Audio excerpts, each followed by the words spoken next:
నమస్తే సార్. మనం చూస్తా ఉన్నాము సెలబ్రిటీ పెళ్లి అంటేనే ఈ రోజు పెళ్లి జరిగింది, ఓ 10 రోజులు విడాకులు అంటున్నారు. ఇంతలోనే మళ్ళీ మొన్న మనం చూసాము, లాస్ట్ టైం కూడా నిహారిక గారు అయితే డైవర్స్ అయితే జరిగిపోయింది. మరలా ఇప్పుడు నిహారిక గారు మరియు సాయి ధరమ్ తేజ్ మధ్య ఎంగేజ్మెంట్ నడుస్తుంది అని ఒక టాక్ అయితే మనకి వినపడుతుంది. ఇది ఏ మేరకు వస్తూ ఉంటారు?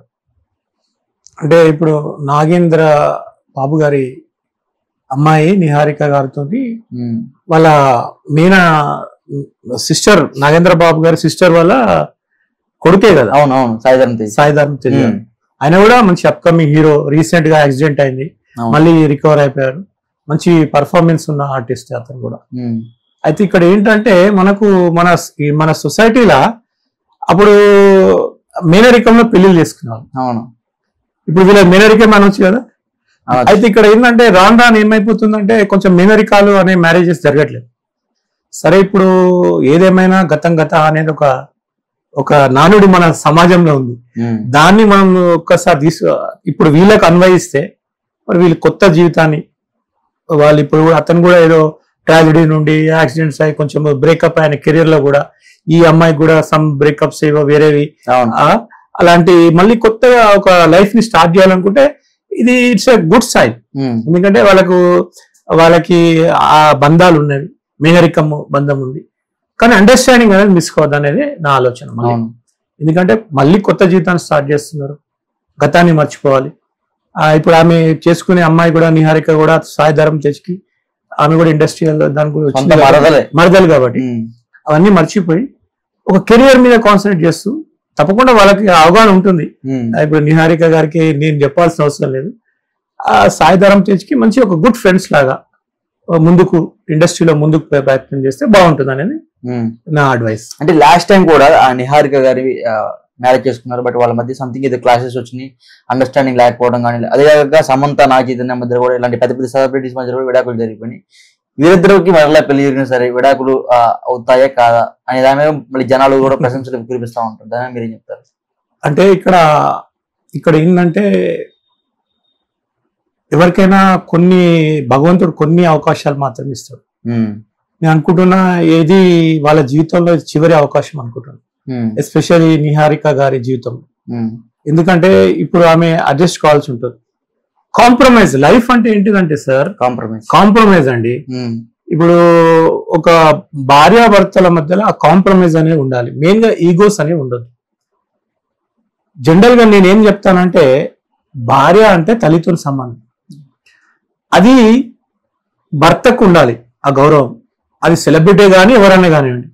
ఎందుకంటే ఇప్పుడు అక్కడ ఏంది ఆపోజిట్ జెండర్స్, స్త్రీ పురుషులు మ్యారేజ్ అయిపోయిన తర్వాత కష్టాలలో సుఖాలలో పాలు పంచుకుంటూ ఉండాలి. ఓన్లీ సుఖాలకే నేను ఉంటా, నాకు లగ్జరీ కావాలని భార్య డిమాండ్ చేయవద్దు. భర్త కూడా మరి నాకు కూడా ఓన్లీ నీతో సుఖాలే కావాలి, నాకు కష్టాలు నేను రాను, ఈ ప్రాబ్లమ్స్ ఉంటే అనొద్దు. ఇప్పుడు ఆమె హెల్త్ బాగాలే అనుకో, అట్లా ఈ అండర్స్టాండింగ్ లా ఒకసారి ఈమె నా భార్య అని కమిట్ అయిపోతే భర్త ఆమెని భార్య తల్లిగా రెండు పాత్రలలో ఆమెని ఊహించుకోవాలి. 100 years జీవితాలు గడిపిన వాళ్ళు ఉన్నారండి. ఇండస్ట్రీలో ఉన్నారు చాలా మంది. ఇప్పుడు చిరంజీవి గారిని తీసుకోండి, వాళ్ళు ఎంత బాగుంటారు. చిరంజీవి గారి శ్రీరేఖ మేడం అనే చిరంజీవి గారు, చాలా మందిని తీసుకోండి. ఆ భార్యాభర్తల మధ్య అండర్స్టాండింగ్ ఉండాలి. అయితే నేను అనుకుంటున్నా ఇప్పుడు సాయి ధరమ్ తేజ్ గారు తర్వాత నిహారిక గారికి అలాంటి ప్రాబ్లమ్స్ ఉండవు. వాళ్ళు ఒక్కసారి వాళ్ళకి మ్యారేజ్, ఇప్పుడు మీరు అంటున్నారు మ్యారేజ్ ఒకసారి చేసుకుంటే తప్పకుండా they will lead a very happy and successful life. ఇలాంటి నేను ఇంతకు చెప్పిన వాటిని గుర్తుపెట్టుకుంటే వాళ్ళు తప్పకుండా they will be ideal couple in the industry. కాబట్టి I wish them all the best. ఇంకా అండర్స్టాండింగ్ తీసుకోవద్దు అనేది నా అడ్వైస్. అంటే నిహారిక గారు ఒకప్పుడు మంచి హీరోయిన్ గా చేసినా సరే అంతగా రాణించలేకపోయింది ఇండస్ట్రీలో. ఇప్పుడు ఆమె తమిళ్లో హీరోయిన్ గా చేస్తుంది. అదే కాక సాయి ధరమ్ తేజ్ కూడా కొత్తగా ప్రొడక్షన్ హౌస్ పెట్టేశాడు. ఓకే, వాళ్ళిద్దరి మధ్య బిజినెస్ వల్ల గొడవలు అయ్యే అవకాశాలు ఉంటాయి కదా, మీరు ఏం చెప్తారు? ఓకే, అది కూడా ఇంపార్టెంట్ పాయింటే. ఇక్కడ ఏంటంటే ఆ మనీ మ్యాటర్ వచ్చేసరికి ఇక్కడ ప్రపంచం అంతా ఇక ఇదే మనీ మ్యాటర్ వచ్చేసరికి గొడవలు అయిపోతాయి. ఇప్పుడు ఆసిత్ అగర్వాల్, ఇప్పుడు మా పాలిటిక్స్ లో తీసుకోండి, జగన్ గారికి షర్మిలా గారు జరిగింది అదే.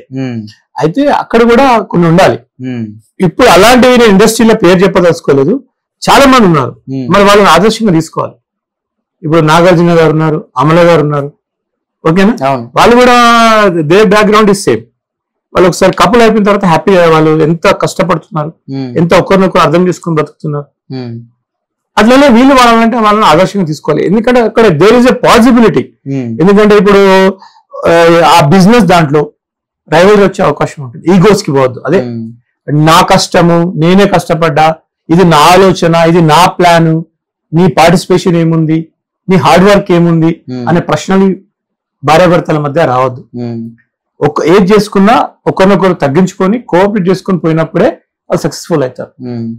వాళ్ళు అట్లా అలాంటి భార్యాభర్తలు కలిసి ఏ బిజినెస్ చేసినా అసలు యాక్చువల్ గా భార్యాభర్తలు కలిస్తే వాళ్ళ పిల్లల భవిష్యత్తు బాగుంటది.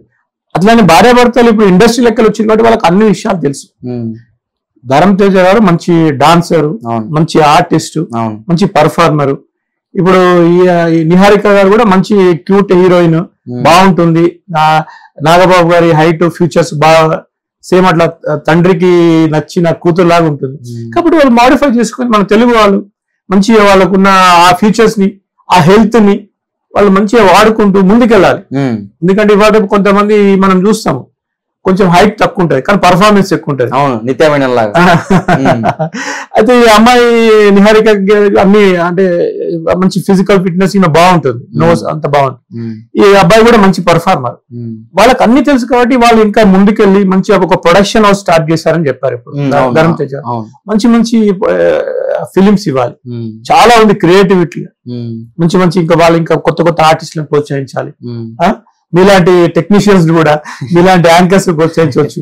ఇట్లా అందరినీ నాలాంటి అడ్వకేట్స్ కూడా మంచి సలహా తీసుకోవచ్చు. అట్లా ఒక టీం వర్క్ చేసుకుంటూ ఇండస్ట్రీలో ఉన్న అందరినీ కలుపుకొని పోతే వాళ్ళకి మంచి ఫ్యూచర్ ఉంటుంది. ఎక్కడైనా కాంప్రమైజ్ అనేది మిస్ కావద్దు. I'm advising between. ఎందుకంటే మీరు ఒకసారి భార్యాభర్తల్లాగా మీరు సాంప్రదాయబద్ధంగా అనుకొని కలిసినప్పుడు అది సృష్టి దాని మూలాలను అర్థం చేసుకోవాలి. ఒక మగ ఒక ఆడ కలిసి జీవితాన్ని ప్రారంభించారు, దాంట్లో అండర్స్టాండింగ్ తీసుకోవాలి. ఇప్పుడు దాన్ని మీరు ధరమ్ తేజ గారు, నిహారిక గారు అలా వెళ్ళడం అనేది శుభ పరిణామం. అందుకే దాని తర్వాత ఏంటి, స్టార్టింగ్ ట్రబుల్ ఉంటుంది. స్టార్టింగ్ ట్రబుల్ ఓవర్కమ్ చేయాలి ఎవరైనా కూడా. ఎందుకంటే కొత్తగా అయిన తర్వాత కొన్ని వస్తుంటాయి. దాంట్లో సాయి ధరమ్ తేజ్ గారన్నా కొంత అండర్స్టాండింగ్ మిస్ కావద్దు, లేదంటే ఒకసారి నిహారిక గారన్నా మిస్ కావద్దు. ఒకరు ఏమన్నా అన్నా కూడా దాన్ని అర్థం చేసుకొని ఓవర్లుక్ చేసి ముందుకెళ్ళాల్సి ఉంటుంది. అంటే ఇప్పుడు ఇంత మంచి హీరోయిన్ ని చైతన్య ఎవరైతే మాజీ భర్త ఎవరైతే ఉన్నారో ఆయన కోల్పోయినందుకు ఎంతో బాధపడతా ఉంటారు ఈ సమయంలో. మరి ఈ ఇద్దరు కలయిక మళ్ళీ ఆయన ఎలా ఫీల్ అవుతారు? అంటే గోపి గారు ఇక్కడ అంత ఫాస్ట్ లైఫ్ అండి.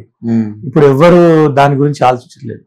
ఎందుకంటే వాళ్ళు సెలబ్రిటీస్, వాళ్ళకు అంటే ఇప్పుడు మినిమం బేసిక్ నీడ్స్ ప్రాబ్లం ఉండదు ఆయనకు కానీ ఎవరికి కానీ, ఫాస్ట్ లైఫ్ లో ఉంటుంది. కానీ ఇక్కడ ప్రాబ్లం ఏంటంటే పేరెంట్స్ కి, ఇప్పుడు ఇండస్ట్రీలో ఉన్న పేరెంట్స్ కి వాళ్ళకి కొంచెం ఇబ్బంది ఉంటది కదా. ఆమెను ఒక ఎంటర్టైన్మెంట్ చేయాలని ఏ తానికైనా, ఇప్పుడు నాకు కూడా అదే ఇష్యూ ఉంటుంది. ఒక సెటిల్మెంట్ చేయాలి, ఒక అబ్బాయి చేతిలో పెట్టాలని ఏ కూతురు తండ్రి అయినా అదే ఆలోచిస్తాం. ఇప్పుడు నాగబాబు గారి పరిస్థితి కూడా అదే. ఆయన అన్ని సక్సెస్ఫుల్ గా పాపం ఆయన ఎంతో కష్టపడి ఆయన వచ్చారు. ఇప్పుడు చిరంజీవి గారు అంటే మెగాస్టార్, ఈయన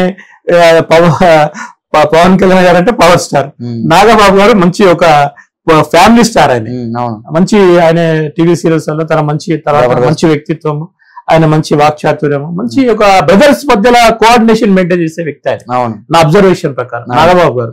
పవన్ కళ్యాణ్ గారికి చిరంజీవి గారికి మధ్యలో ఒక మంచి బ్రదర్, ఒక స్మూత్ గా డీల్ చేయడం, బాగా మాట్లాడడం.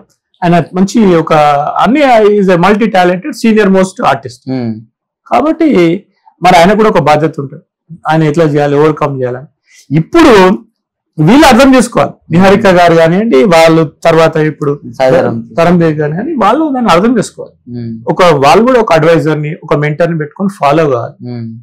ఏమైనా డిస్ప్యూట్స్ వచ్చినాయి అనుకో, ఎవరు వీళ్ళ తీసుకొని బాధపడొద్దండి. సమస్య వస్తే కౌన్సిలింగ్ ఉంటాయి, కౌన్సిలింగ్ సెంటర్స్కి వెళ్ళాలి, అడ్వైజ్ తీసుకోవాలి, ఎట్లా అవుతుంది ఏమవుతుందని.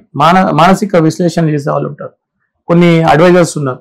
అట్లా ఏమైనా సమస్యలు రాగానే, చిన్నగా సమస్యలు రాగానే చిటపట అయిపోయి జనం మీద అది పోయి మన మీద పడ్డట్టు ఫీల్ అయిపోయి వాళ్ళు ఏదో చేసుకోకుండా అడ్వైజ్ తీసుకోవాలి, వ్యక్తిగత నిర్ణయాలు తీసుకోవాలి. That is my advice.